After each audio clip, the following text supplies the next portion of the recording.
Hi everyone, Dr. Susan Brown from the Center for Better Bones. We're in upstate New York. I want to talk to you about the new research. The new research that's cropping up about vitamin D and vulnerability to COVID. Now let me start out by saying I'm not making any claims about vitamin D. I'm not suggesting any treatment. I am just reporting the scientific research that's coming through today. What we see here in New York is that half of the deaths from COVID have been in nursing homes. And when we think of nursing home, when I think of nursing homes, I think of older people, but I also think of vitamin D deficiency. Nursing homes and the elderly in nursing homes are very often vitamin D deficient. And as we look around the world, this new research is pointing to similar things like that. The possibility that low vitamin D levels can make us more vulnerable to COVID. The first piece of research I'm going to talk about is research from Indonesia. It is just now being published. We're going to give you the link to this. These researchers looked at 780 cases of COVID. And what they found when they looked at the people who actually succumbed to COVID, who died from COVID, the majority of COVID-19 cases with insufficient and deficient vitamin D status died. So that the cases they looked at, the ones that were very deficient in vitamin D, they died more often. The majority of deaths were amongst this group that was very low vitamin D. They also report that the odds of death was higher in older male cases with pre-existing conditions and below normal levels of vitamin D. So you had males being more affected with pre-existing conditions and lower levels of vitamin D.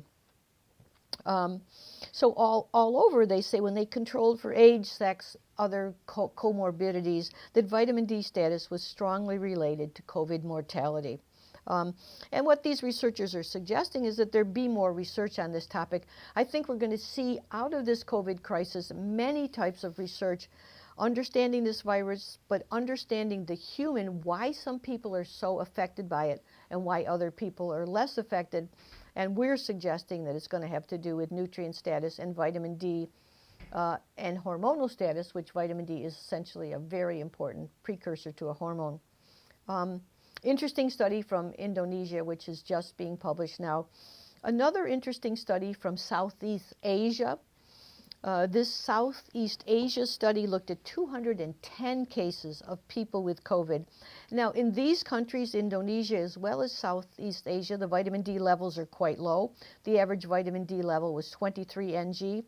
And they divided cases in these Southeast Asian situations into where there were mild symptoms, ordinary symptoms, severe symptoms of COVID. So they kind of divided them according to severity.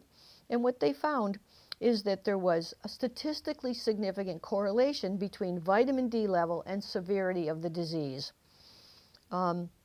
Specifically, they mentioned the mild cases had an average of 31 level of vitamin D, 31 Ng per ml. The ordinary cases had 27, and the critical cases had 17. A direct relationship they found in Southeast Asia between vitamin D level and the severity of the COVID infection. Now, of course, there's many other factors that influence a person's vulnerability to viral infection. But as we piece these together, it's good to keep in mind the work on vitamin D. There was another study. Actually, they started looking at cases in the United States and noticing that in Louisiana, this last study is from Louisiana, and what they found was that the COVID deaths were much more higher amongst Afro-American. In fact, 70% of all COVID deaths occurred amongst Afro-Americans when they only made up 32% of the population. And they're suggesting that this, again, be related not only to obesity and diabetes and other risk factors, but because of low vitamin D status amongst this population. And they suggest that very low vitamin D affects about 80 to 90% of the population in Louisiana. And again, this is a brand new study. It's just getting prepared for publication. These are not definitive, but they're all pointing in a direction that has been established for many decades, that vitamin D is an important factor in supporting immunity. So what we're suggesting, just look at the research. There's a lot of research coming out. Let's all take some responsibility to take a glance at this and pay attention to evaluate for ourselves the role of vitamin D in these infections. I think we're going to be seeing a lot more. These studies are really very interesting. And if you have any questions about vitamin D, I want to give a shout out to grassrootshealth.org. This is a group that I've known for a long time, a really public interest group doing public education in their own research on vitamin D. They've just written a couple nice studies. They actually have thousands of people taking vitamin D in their studies, showing the decrease in everything from certain types of cancer to diabetes to heart disease to osteoporosis for sure. And they have a new article on kidney stones and really refuting the notion that vitamin D causes kidney stones. If you have concerns about the safety of vitamin D, you might look into grassrootshealth.org. They also have a nice article on vitamin D toxicity, again, from their database of thousands of people saying what do they see about vitamin D toxicity. Very helpful to look at that group because they're truly an advocacy group that's trying to improve the health of America and the health of the world by looking at vitamin D status. Okay, so remember, we're not treating or diagnosing, we're just reporting the scientific research. We'll try to keep you informed. Take care of yourself and be well.